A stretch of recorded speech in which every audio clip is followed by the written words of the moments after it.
चलिए आज देखते हैं भारत के महान्यायवादी। ठीक है, नया टॉपिक है। कल राष्ट्रपति की सारी शक्तियां के बारे में जान गए थे हम लोग, फिर आज इसके बारे में देख लेते हैं। उसके बाद मंत्री परिषद देखेंगे और उसके बाद राष्ट्रपति और उपराष्ट्रपति को मिलाकर एक वीडियो बनाएंगे जो जिनमें सभी राष्ट्रपति का कार्यकाल का जिक्र होगा।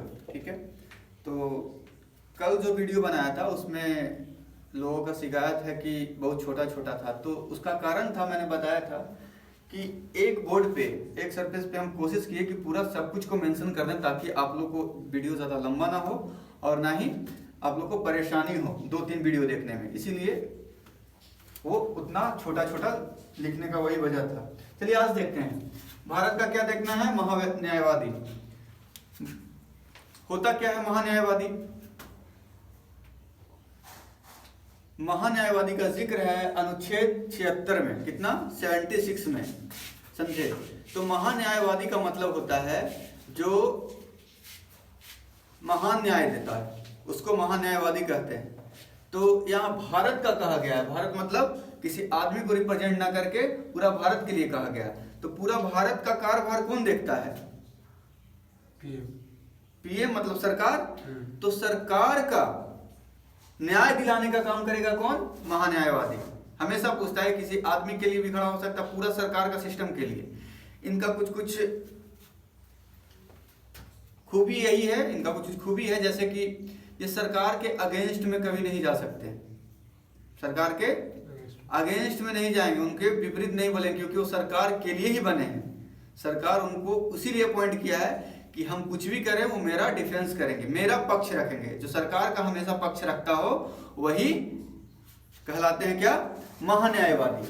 तो महान्यायवादी का मतलब हो गया जो भारत का जो सिस्टम चलाता है, जो भारत का सरकार है, उसका हमेशा डिफेंड करेंगे, उनकी बातों को रखेंगे, उनके पक्ष में बोलेंगे, वही कहलाएंगे महान्यायवादी। ठीक है, अब इनके कुछ कुछ हम पॉइंट देख लेते हैं जो इनसे जुड़ा हुआ है। सबसे पहले इनको प्रथम विधि अधिकारी कहा गया है। प्रथम विधि अधिकारी। ठीक है, क्या कहा गया है? प्रथम विधि अधिकारी। कुछ भी मामला अगर सरकार का गड़बड़ाता है तो वहां जाके क्या करते हैं? विधि पे तर्क वितर्क करते हैं। जैसे सुप्रीम कोर्ट में कोई मामला चल गया सरकार के खिलाफ, तो वहां कोई प्राइवेट वकील नहीं रख करके क्या रखेंगे? पहले इनको भेजा जाएगा कि आप जाके मामला देखिए।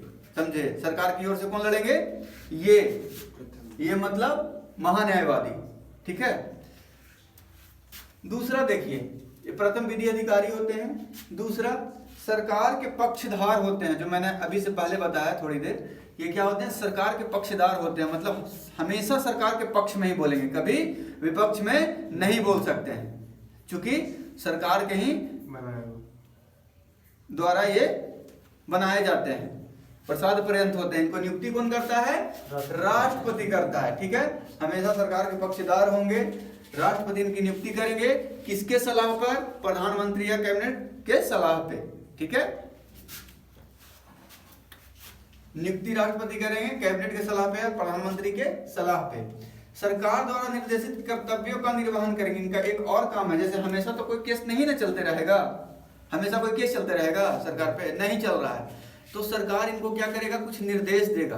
कोई भी काम बोलेगा कि आप इससे रिलेटेड कोई नियम बना दीजिए, इससे देख लीजिए इस विधि में कुछ सुधारा जा सकता है, नहीं कुछ भी, तो उस पर वो काम करेंगे। सरकार द्वारा निर्देशित जो भी सरकार का काम है उस पर निर्देश दिया गया सरकार द्वारा, इनको उन पर क्या करना होगा? इनको काम करना पड़ेगा, इंप्लीमेंट करना पड़ेगा। सरकार द्वारा निर्देशित कर्तव्यों का निर्वहन करेंगे हमेशा। किसके लिए?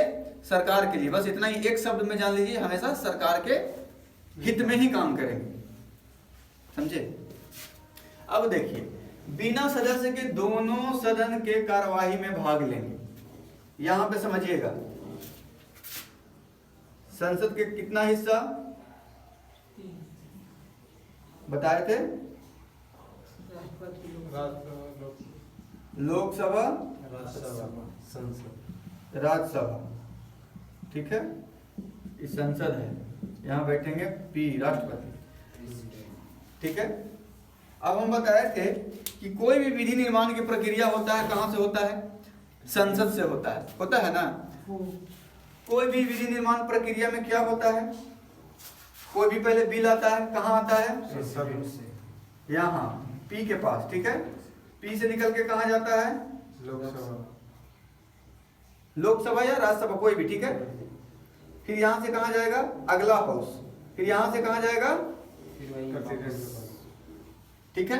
या इधर से भी चला सकते हैं, अगर राज्यसभा वाला यहाँ गया तो यहाँ पर परमिशन लेगा, फिर यही ऐसे घूम जाएगा, ऐसे घूम जाएगा, सेम चीज है, ठीक है। इधर से भी जा सकता है, उधर से भी जा सकता है। इसका मतलब कंफ्यूजन हो रहा है? नहीं। इसका मतलब कि अगर राज्यसभा का सदस्य होगा तो यहाँ पे परमिशन लेने जाएगा, सबसे पहले राष्ट्रपति से परमिशन लेगा, फिर यहाँ बिल आएगा, फिर यहाँ से बिल यहाँ जाएगा, और यहाँ से पास होने के बाद यहाँ जाएगा राष्ट्रपति के पास, और मोहर लगने के बाद क्या हो जाएगा? कानून बन जाएगा, ठीक है। कोई भी बिल, ठीक है, यहाँ पर आया प्रस्ताव के लिए, ठीक है, यहाँ पे बन गया कानून। अब देखिए, चाहे यहाँ बन गया कानून, कोई कंफ्यूजन होगा तुरंत पूछिएगा, ठीक है। दो सर्किल से कंफ्यूजन हो रहा है, अलग अलग फिगर बना रहे हैं, समझ में आ रहा है? ठीक है। तो कोई भी विधि निर्माण की प्रक्रिया में हम बताए थे कि सबसे पहले राष्ट्रपति क्या करेंगे? राष्ट्रपति परमिशन देंगे कि हाँ कोई बिल, कोई भी कानून बनाने लायक है या नहीं, ठीक है। जैसे अब सरकार को ऐसा नियम बना देता है कि अब 18 साल का उम्र में वोट देने का अधिकार है अभी हम लोग को, 18 साल में कह के 18 से 25 तक तो लड़कन खाली घूमते फिरते रहता है, बाबू मैं ये मुझराल रहता है। इसको क्या करो, 25 के बाद कर दो कि वोट देने का अधिकार बढ़ा दो। तो इसके लिए क्या करना पड़ेगा? राष्ट्रपति के पास लिख के जाना पड़ेगा परमिशन लेने कि हमको ये प्रस्ताव लाना है, बिल लाना है, ठीक है, तो आप परमिशन दीजिए। तो यहाँ से क्या करेंगे? राष्ट्रपति कहेंगे ग्रांटेड, ठीक है, जाइए लाइए बिल बना के ले जाइए। तो यहाँ बिल कहाँ जाएगा? लोकसभा या राज्यसभा, किसी में भी आ सकता है, दोनों में से किसी में भी आ सकता है, ठीक है। फिर आया, अब जिस सदन में सबसे पहले आया, सदन के गो दूगो, इसमें पहले आया या इसमें पहले आया। अगर यहाँ पहले आया तो यहाँ से अगर पास हो गया साधारण बहुमत से या जो भी बहुमत होता है, ठीक है, दोनों में से एक ही पास करता है? नहीं, दोनों। यहाँ से अगर पास हो गया तब यहाँ से आगे बढ़ेगा, यहाँ से आगे बढ़ के कहाँ जाएगा? दूसरा हाउस में। न कर दिया तब? न कर दिया तो खत्म प्रोसीजर, ठीक है, ठीक है। फिर यहाँ इसीलिए ना कहते हैं कि लोकसभा में बहुमत सब काहे खोजता है? बहुमत होने से राज्यसभा में भी संख्या ज्यादा होता है, राज्य में। इसीलिए कोई भी पॉलिटिकल पार्टी चाहता है कि केंद्र के साथ साथ राज्य में भी हमारा सरकार है, ताकि हमारा राज्यसभा मजबूत रहे। और जब लोकसभा में भी बहुमत है, राज्यसभा में भी बहुमत है, तो किसी तरह की कोई अड़चने नहीं है, हम बताएंगे। दोनों की मर्जी से ही होता है। हाँ, दोनों मिल के पास करता है, ठीक है। क्योंकि लोकसभा में तो हम संसद बना के भेज दिए प्रधानमंत्री, लेकिन राज्यसभा में अगर राज्य में सरकार नहीं है, दूसरा का सरकार है, तो अपना अपना कैंडिडेट भेज दिया, तो मानेगा नहीं आपका बात। जो लाएगा, जब बिल रोक देगा तो उससे वादा भी होता है और उसका फायदा भी है कि कोई भी सरकार उलूल जुलूल बिल ला के पास ना कर ले, समझे। तो वो हम बताएंगे कि राज्यसभा का क्या कार्य है, लोकसभा का क्या कार्य है, जब आगे पढ़ेंगे। तो यहाँ पे फिलहाल ये समझिए कि पहले लोकसभा में आया बिल, यहाँ से पास होकर कहाँ गया? दूसरा हाउस में गया, ठीक है। यहाँ से भी पास हो गया, यहाँ से भी पास हो गया, यहाँ से परमिशन मिला था, दोनों जगह से पास होकर फिर कहाँ गया? यही प्रेसिडेंट के पास, यहाँ मुहर लगा, तब जाके वो कानून बन गया। क्या बन गया? कानून। तो वही कह रहे हैं कि ये जो प्रक्रिया है लोकसभा और राज्यसभा, यहाँ कौन बैठता है? लोकसभा और राज्यसभा जो यहाँ सदन है, यहाँ कौन बैठेगा? बैठने वाला आदमी सांसद, ठीक है, पीएम भी है, पीएम भी सांसद ही होता है, ठीक है। तो सांसद मतलब member of parliament, MP, member of parliament. अब मेंबर ऑफ पार्लियामेंट बैठेंगे कहाँ? संसद में। अब संसद में बैठेंगे, ये तो संसद का हिस्सा है नहीं, लेकिन फिर भी ये भाग ले सकते हैं वहां नहीं, ये महान्यायवादी फिर भी वहां भाग ले सकते हैं। कहाँ? लोकसभा या राज्यसभा में, दोनों सदन में, किसी भी सदन में वो भाग ले सकते हैं। ये है कौन महान्यायवादी? महान्याय बताए तो प्रथम विधि अधिकारी एक पोस्ट है। अच्छा, पोस्ट। हाँ, जो उनका बताते हैं अभी उनका योग्यता क्या क्या है, तब बनेगा। एक ऐसा पोस्ट है जो विधि के सबसे बड़े जानकार होते हैं, सरकार के हमेशा विधि से रिलेटेड सलाह देते हैं, सुधारने की बात करते हैं, सलाह देते हैं, या सरकार कहीं भी फंसता है तो उसको वहां से निकालने की कोशिश करते हैं विधि प्रक्रिया में, ठीक है।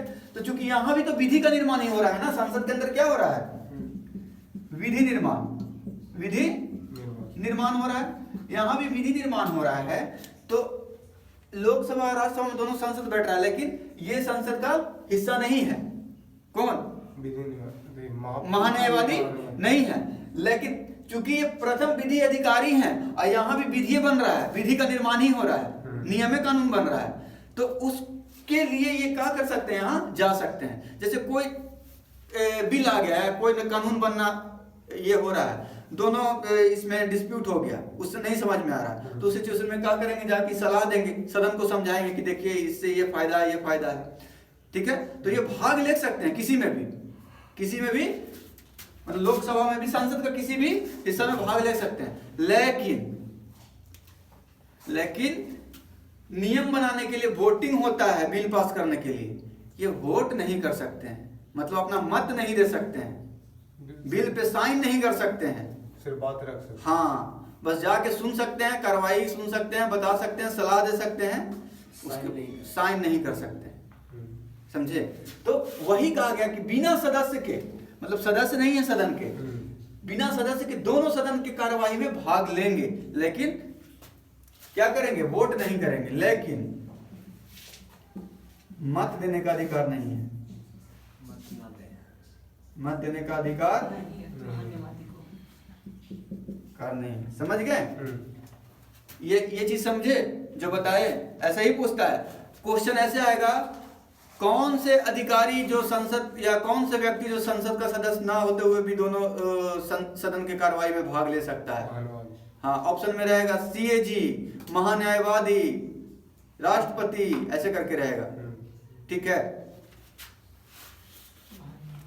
अब देखिए इनका योग्यता क्या है, जब इतना अच्छा चीज है भाई तो कैसे बना जाए महान्यायवादी, दिमाग में आएगा ना, जब इतना अच्छा पोस्ट है तो कैसे बना जाए, कोई भी बन जाएगा, किसी को भी बना दीजिएगा महान्यायवादी, नहीं। अब मान लीजिए कि बना दिए कोई मेंटल डिस्टर्ब, उसको बना दिया महान्यायवादी, तो उसको जब मन जा उल्टा सीधा काम कर रहा है, मानसिक रूप से वो बीमार हैं और उनको बना दिया जाए, तो क्या करेंगे, जाएंगे सदन में बिले फाड़ देंगे, है भी कुछ ही है, समझे। तो इसीलिए सब कुछ को ध्यान में रखते हुए इनका कुछ कुछ योग्यता है। देखिए क्या क्या, सर्वप्रथम भारत के नागरिक होना चाहिए, क्योंकि ये संवैधानिक हिस्सा है, इसीलिए जितना भी संवैधानिक हिस्सा है उसमें यह अनिवार्यता होता है, योग्यता में सबसे पहला भारत का नागरिक होना चाहिए, भारत के नागरिक हो गए। दूसरा योग्यता क्या है इनका, विधि या कानून का प्रख्याति जानकार होना चाहिए, प्रख्याति मतलब एकदम नामी ग्रामी, जो पूर्ण रूप से हाँ विधि का और कानून का, लॉ का ज्ञान इनके पास हो, जानकार हो, तभी ना ये कानून से रिलेटेड चीज करेंगे, देखेंगे। हाँ, जब इन्हीं को नहीं पता रहेगा तब कैसे, एक तरह का वकील। हाँ, जो भी जैसे एलएलबी करते हैं ना, तो उसमें क्या सिखाया, लॉ सिखाया जाता है, एलएलएम करते हैं तो क्या सिखाया जाता है, लॉ सिखाया जाता है, नियम कानून। तो इतना ज्यादा विद्वान होना चाहिए कि उनको सब कुछ। अब सबसे बड़ा योग्यता क्या है, वकील नहीं, वहां होना चाहिए कि सुप्रीम कोर्ट के जज, मतलब न्यायाधीश बनने की योग्यता होना चाहिए। देखिए, सुप्रीम कोर्ट के न्यायाधीश बनने की योग्यता वो रखते हो तभी वो बन सकते हैं, नहीं तो नॉर्मल सिविल कोर्ट के वकील के ले जाके चाहे सिविल कोर्ट के जज के रख दीजिएगा, और वहां पे बहुत बड़ा समस्या आ गया है, विधि के उनको पता नहीं चल रहा है कि क्या करें वहां पे, अब वक़ा गए जाने के बाद तो दिक्कत होगा ना। सुप्रीम कोर्ट का मतलब न्यायाधीश। हाँ, सुप्रीम कोर्ट का न्यायाधीश का मतलब कि उनको हर एक पार्ट, सबसे बड़ा वही है। हाँ, एकदम पार्ट पुर्जा जानते हैं कि एक लॉ के तोड़ तोड़ के मरोड़ के सब कहूं से पूछो वो ऐसा ऐसा डिसीजन देंगे ना।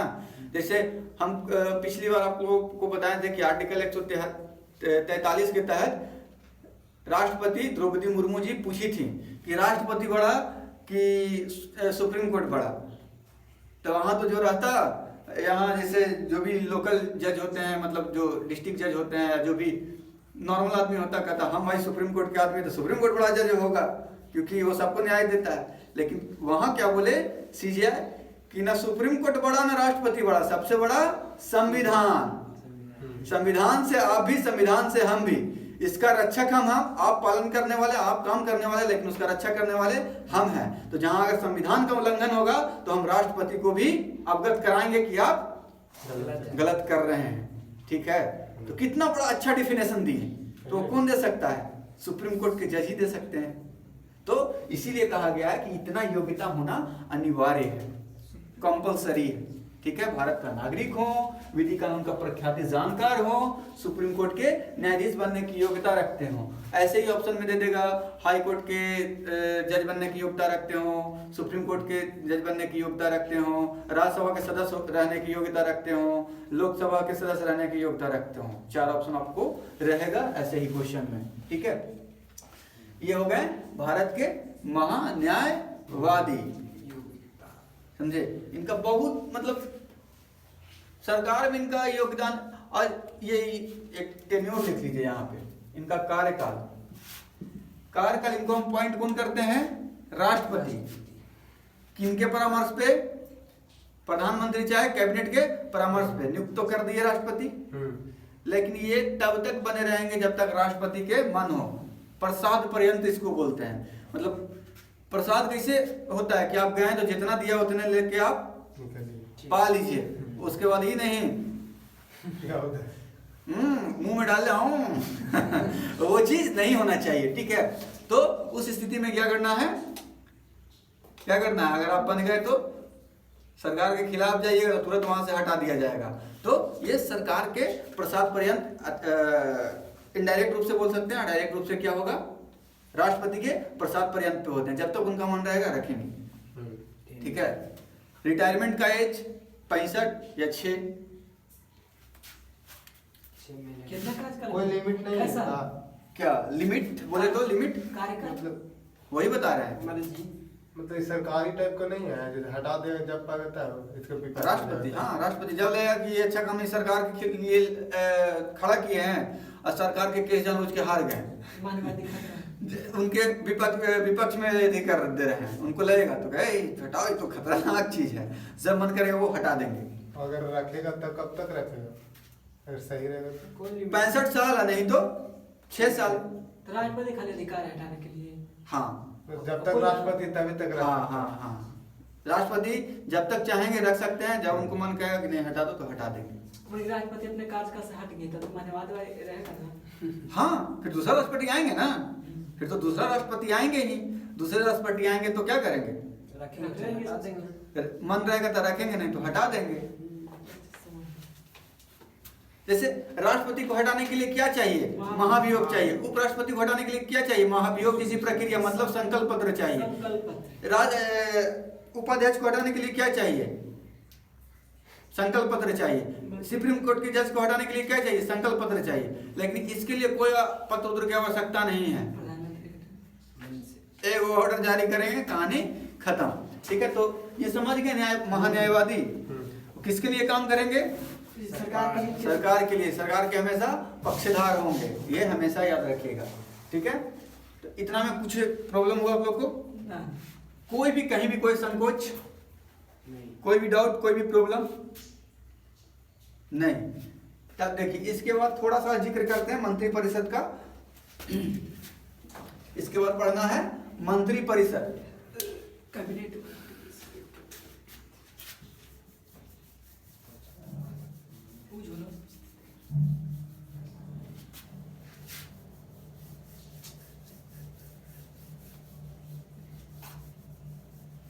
देखिए मंत्रिपरिषद अनुच्छेद 74,